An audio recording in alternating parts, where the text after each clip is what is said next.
হ্যাঁ, তো প্রিয় শিক্ষার্থী, অভ্যুত্থান বাংলা দ্বিতীয় বইয়ের আমরা ধারাবাহিক ক্লাসগুলোর মধ্যে এখন পড়ব হচ্ছে নিত্য সমাস আর একটা হচ্ছে পাদী সমাস, ছোট্ট ছোট দুটা সমাস।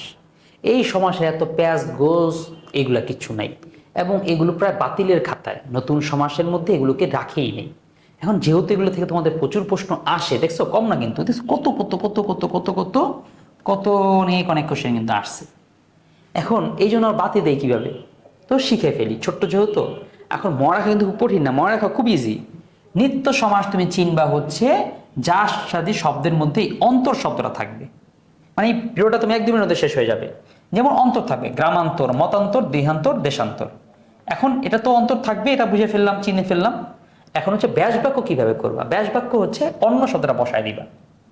তাইলে গ্রামান্তর অন্য গ্রাম, মতান্তর অন্য মত, গৃহান্তর অন্য গৃহ, দেশান্তর অন্য দেশ।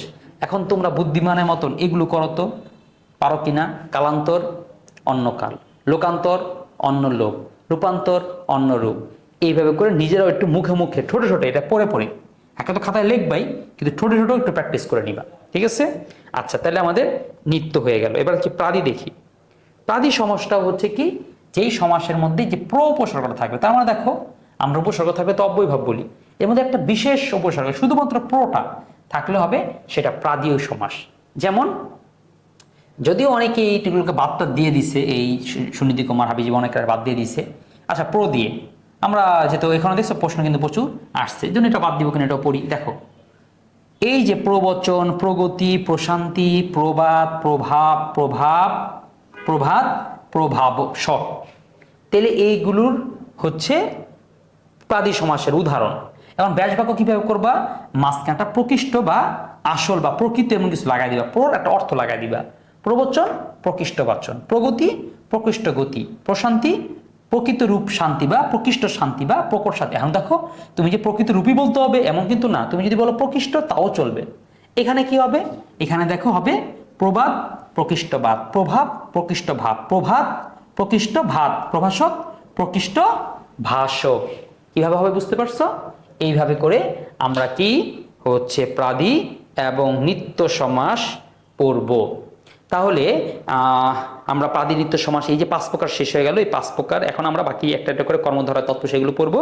তো বলবো এই 5 প্রকারে তুমি একটু পজ দাও, 5 প্রকারটা পড়ার পর তুমি একটু থামো, থামার পরে তুমি হচ্ছে এই যে বিগত কোশ্চেনগুলো থেকে এই তৎপুরুষ কর্মধারয়, তারপর হচ্ছে দ্বিগু, এই না সরি এগুলো পড়ার আগে দ্বিগু, দ্বন্দ্ব, এরপর হচ্ছে অব্যয়ভাব, নিত্য, এগুলো একবার পড়ে ফেলো, ঠিক আছে? পড়ে প্র্যাকটিসও করে ফেলো, দ্বন্দ্ব, দ্বিগু, অব্যয়ভাব, নিত্য, প্রাদি, এগুলো একটা প্র্যাকটিস করে ফেলো। প্র্যাকটিস করে এরপরে তুমি বহুব্রীহিত কর্মধারয় তৎপুরুষে এর পরের দিকে তুমি যাও, ঠিক আছে? ঠিক আছে, তাহলে আমরা অনুশীলনটা বললাম, এবং এখন তুমি একটু প্র্যাকটিস করে দেখো তোমার আসলে কত আয়ত্তে আসবে, এবং যে বোর্ড কোশ্চেন আছে না 5-এ 5 পাওয়া, এগুলোর মধ্যে তুমি দেখো যে তুমি এই 5টার মধ্যে অন্তত, যেমন সাথে একটা একটা তোমাদের করে দেখাই, দেখো 5টা বোর্ডের মধ্যে আমি কোনটা কোনটা পারতেছি। এখন টেপান্তর, অন্তর দেখছি, ওয়াও বুঝতে পারছি, এটা হচ্ছে নিত্য সমাস।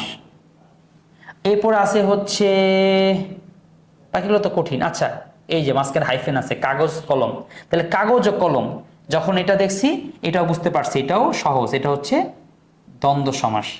তাহলে দেখছো 2টা আমি পেরে গেলাম, শুধু আমাদের এই 5 প্রকার পড়ে। এখন বাকিগুলো যেগুলো আছে, যেমন নবীন বরণ, এটা হচ্ছে বহুব্রীহি মতো পড়াই নেই, মুখচন্দ্র কর্মধারয় পড়ানো হয় না, সিংহাসন হচ্ছে এটা কর্মধারয় পড়ানো হয় না, কাজল কালো এটা হচ্ছে কর্মধারয় পড়ানো হয় না, গণশিক্ষা এটাও তোমাদের পড়া নেই, বনবাস, ঠিক আছে?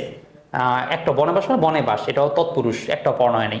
কিন্তু দেখো তোমার তো 2টা তো কমন পড়ছে, তাহলে এই 5 প্রকার তো একদম ইজি। তো এই 5 প্রকার পড়লে তুমি অন্তত কিছু কমন পাবে, 2টা কমন পড়ছে। আচ্ছা, বাকি একটা দেখি এখানে, সপ্তর্ষি, সপ্ত 7 সংখ্যা আছে, বাস দ্বিগু সমাস, এটা পেয়ে গেলাম, এটা হচ্ছে দ্বিগু সমাস।